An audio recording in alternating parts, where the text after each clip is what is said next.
You never know, man. You never know. It's the year of the uncertain running back. That's why I like to take a deep dive right about now. We're week 8 going into week 9, and we have a body of work. I love going into the next gen. First of all, you never fucking know. It's so frustrating. I remember about, I don't know, 8, 10 years ago, Danny Woodhead was a little scat back. He left the Patriots. He went to the Chargers, and he had 80 something catches. And next year I took him, and I was so excited. I had Danny Woodhead, and he had 3 catches, a bag of potato chips, got hurt. I never saw him again for the season. Like this year, Eckler popped off. Like I wasn't sure about Eckler. Popped off. Um, Kenneth Walker now. That's why I love getting to the next gen stats. Let's take a look at this. Next gen, right? I love this shit. We know who the best players have been, but we need to identify the special players, the difference makers amongst the difference makers. And we're talking for trades, trade value, guys you need to really look at, guys you might want to get your hands on. If you already have them, don't give them up in a trade to win your fantasy league. Next gen, fastest, listen to this. I couldn't believe this. Fastest ball carriers at any time all season. Number 1, Kenneth Walker. First of all, that's mind blowing. He impressed me as a running back already. I had my sit up in the chair moment. The first week we got him off waivers, I missed him. I put up 30 something dollars in the fab. My buddy put up more. He won him. The guy, I had my sit up in the chair moment that moment. Now that I specifically stayed away from the next gen so I could get it after a nice body of work, 2 months, I looked up the fastest ball carrier, Kenneth Walker, 22.09 miles an hour. So that just tells you right there, he's fucking flying. He could fly.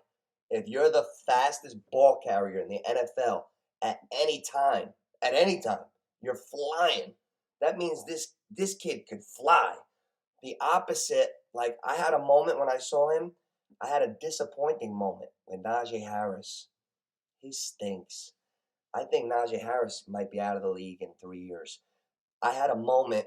Pittsburgh was playing last week or the week before, and Najee was like a good 3 yards from out of bounds, and he like lumbered out of bounds so slowly that they were like coming like triple his speed to kill him, and they bumped him, but he was so big it kind of just moved him a little bit, but he was so slow and so lethargic going to the sideline.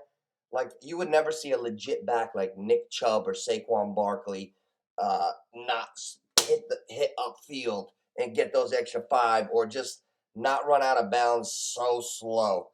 When I saw that, I had to sit up in my chair moment. I said, "This guy's not gonna make it." If I was doing central casting in a Hollywood movie and I wanted to hire a guy that looked like a Greek god, I would hire Najee Harris. But he doesn't have it. He doesn't have it. Kenneth Walker has it. Brees Hall, I'm so upset that he got hurt because he's got it. Brees Hall was second on the next gen fastest running backs. 21.87. Number 3, Devin Duvernay. Baltimore's just got an ugly passing game. It's going to be so hard to judge Lamar on a fair scale with that weak of a core. Woolen is number 4. Bateman's 5. 2 Ravens, 21.48. They're fast. Something's missing there, but they're dangerous.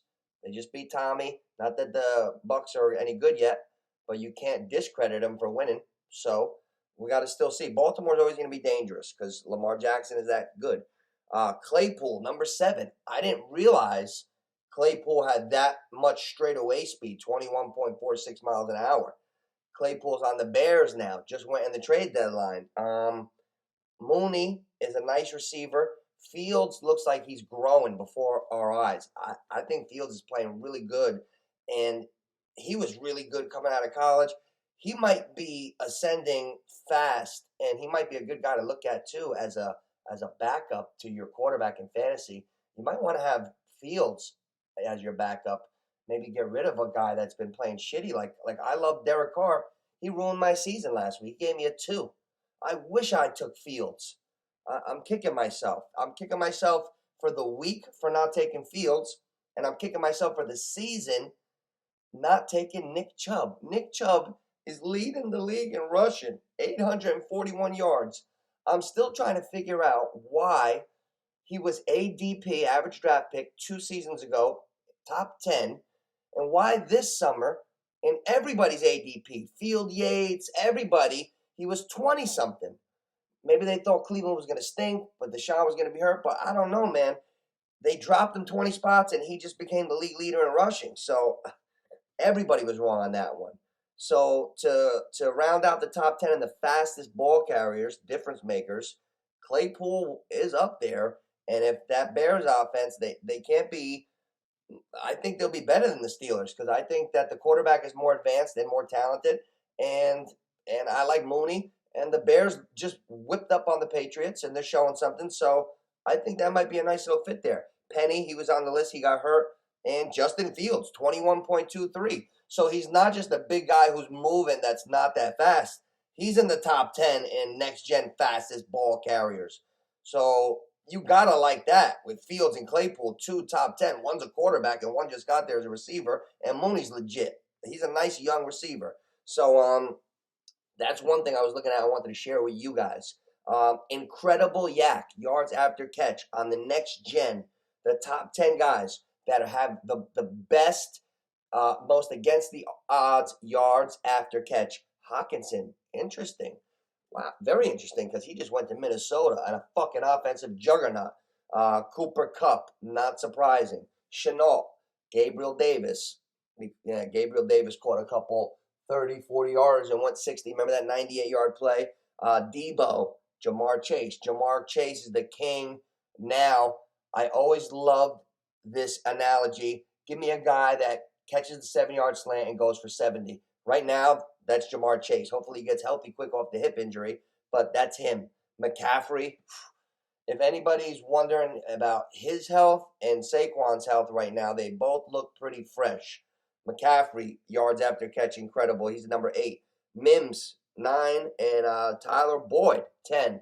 Boyd has become the best number 3 receiver in the NFL, hands down. There is no number 3 better than Boyd for the Bengals. Remarkable runs. Who has the most remarkable runs in traffic, like as far as carrying the ball? Lamar, number 1. Kenneth Walker, again, number 2. Pierce, good young back for Houston, number 3. Eckler, number 4, catching little dump balls, running, making something out of nothing. Eckler's been impressing me all year. Kenneth Walker, Saquon, Tyreek Hill, Breece Hall, Khalil Herbert. Khalil Herbert is coming on. He just didn't get the carries. Another Bear. Beware of the Bears. Look what we're talking about. We just keep mentioning Bears. And now, let's go to the real, forget next gen, let's go to the NFL rushing leaders. I'm going to blow your mind with this one, and then I'm going to let you go. Nick Chubb, 841. Barkley, 779. 2. Henry, 3, 755. Jacobs, 4, 676. Aaron Jones, 5, 575. ATN, number 6, 571. You know who's number 7th? Number 7 in the NFL in rushing? Khalil Herbert. Where the fuck did he come from? He's not even the starter. He's number 7. When he got the rock this year, he's done so much with his carries that he has the same amount of yards as Miles Sanders. That's amazing. Then Dalvin Cook is 9. Khalil Herbert has more rushing yards than Dalvin Cook and Ramondre Stevenson, who rounds it off at 10 with 558. So I'm glad I picked him up last week. It sucks that I'm 2-6. I keep making good moves to keep myself hopeful. My glass is half full, but my season is going in the tank. In my other league, I'm 6-2, and I got the lowest, shittiest team, and I'm 6-2. And in my other team, that I got a good team, I got the no luck syndrome in that league. I'm 2-6, and I'm making all good moves. So that's my story. I hope it helped you out a little bit on the next gen. I'm NOOCH is the neighborhood picks, and get ready for the sun. We're going to do the Friday pick'ems. You're going to get your 3 picks in the box. I'm going to read the standings off before we do the picks for last week, the first week. Then we're going to give our picks, and we're going to get the Friday pick'ems. So we're doing all that good stuff. And also we got Sunday morning live start sits. Come in the room. talk to me, ask me questions, who to start, who to sit, and we'll have fun. That's what this is all about. That's what this channel is. Have fun, talk sports, and have a cool hobby, a little getaway. All right? Nooch, Neighborhood Picks, like and subscribe.